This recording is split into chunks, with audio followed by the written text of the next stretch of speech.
السلام عليكم، ان شاء الله تكونوا كامل بخير وعلى خير وبصحه وعافيه يا رب. مرحبا بكم في قناتي مطبخ وتجارب مع مروه. اليوم راح نشارك معكم واحد البغرير يجي مثقب ويجي كيما الشهده بواحد الطريقه بزاف سهله وبالسميد، يعني ما فيهش بزاف الفرينه. صحي وسهل وخفيف، ومن اول تجربه ديريه غادي ينجح معكم. وهذا البغرير ما غاديش ياخذ معاكم بزاف الوقت. طيبوه منا، تخلطوه منا بالخف يوجد. ما تنساوش باش تصلوا وتسلموا على رسول الله. تبعوا معايا المقادير. راح نحتاجوا في الاول 3 كيسان من السميد يكون رطب مع ربع كاس من الفرينه. حاولوا تكملوا بنفس الكاس، يعني ما تبدلوش الكيله باش تجي الوصفه مضبوطه. راح نكملوا كامل السميد اللي عندنا مع الفرينه. هاد البغرير ما راحش نخلوه يخمر ربع ساعة ولا نص ساعة. يا ربي خلوه 5 دقائق ونبداو نطيبو فيه، ما غاديش يشد لينا الوقت، يعني بالخف طيبوه. ولازم نغربلوهم، هاد الخطوة ضرورية باش تكون الخدمة نقية وما يكون فيها حتى حاجة. ومن بعد راح نضيف باكي ونص من الخميرة الكيميائية.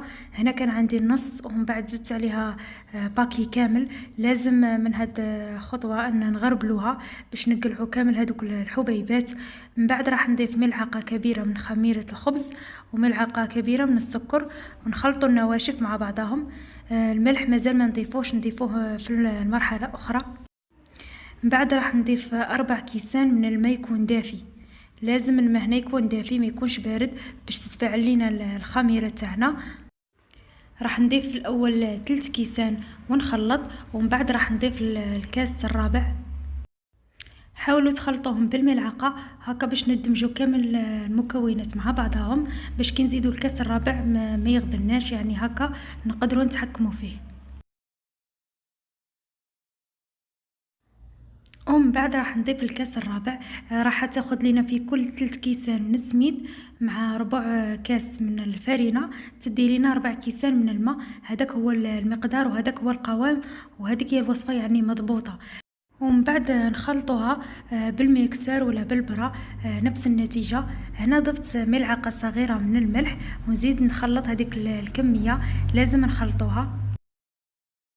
وشوفوا الخليط اللي تحصلنا عليه كيفاش داير. يجي ماشي ثقيل وماشي خفيف، هذاك هو القوام تاعه. راح نغطيه حوالي 5 دقائق بلا ما محمت لي المقله، وراح نبدي نطيب. من بعد ما خليته حوالي 2 دقائق ولا 3 دقائق، الوقت اللي كانت تحمالي فيه المقله، عندي هاد المقله سبيسيال للبغرير، يعني باش تجيكم حبه قد خوتها. غادي ينجح معكم من اول مره، يعني حتى اللي عمرها ما دارته هاد الوصفه غادي ينجح معك من اول مره. النار لازم تكون ناقصه بزاف، يبغي يطيب على غرده. واذا شفتوا كان يتلصق لكم تقدروا تعاونوا روحكم بشويه زيت برك. حاولوا ما تكتروش باش ما تجيش فيه البنه نتاع الزيت. وراح نخليكم تشوفوا مع بقية الفيديو كيفاش راه يتثقب قدام عينيكم.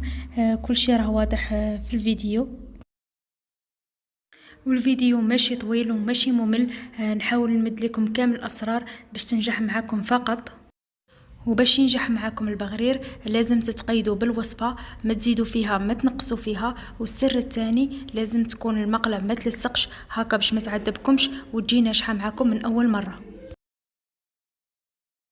راح نخليكم مع بقية الفيديو باش تشوفوا كيفاش راه يطيب ويتثقب.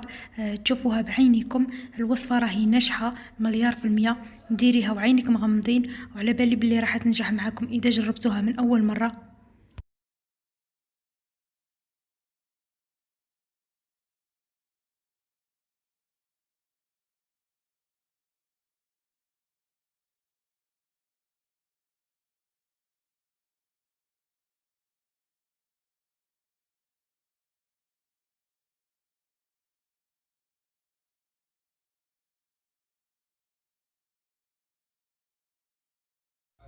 ومن بعد ما طيبت البغرير كامل اللي كان عندي، تحصلت على هاد الكمية. دارت لي كمية لا باس بها، وراح نقدمها مع العسل. وهنا كان عندي دهن نتاع العرب. احنا نديرو دهن تاع العرب، كاين اللي يدير الزبده، كاين اللي يدير السمن، كاين اللي يدير زيت زيتون.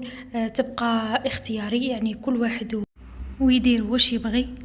وشوفوا النتيجة النهائية، يجي خفيف ويجي مثقب، يعني كامل حبات يجوا كيف كيف. جا ما شاء الله. ان شاء الله تجربوه وعلى بالي راح ينجح معاكم. وصلنا لنهاية الفيديو. إذا عجبتكم الوصفة ما تنسوش باش تشتركوا في القناة وتدعموني وتفعلوا زر الجرس باش يوصلكم كل ما هو جديد. راح نخليكم مع بقية الفيديو باش تشوفوا كيفاش جا ما شاء الله. دمتم في رعاية الله وحفظه. سلام.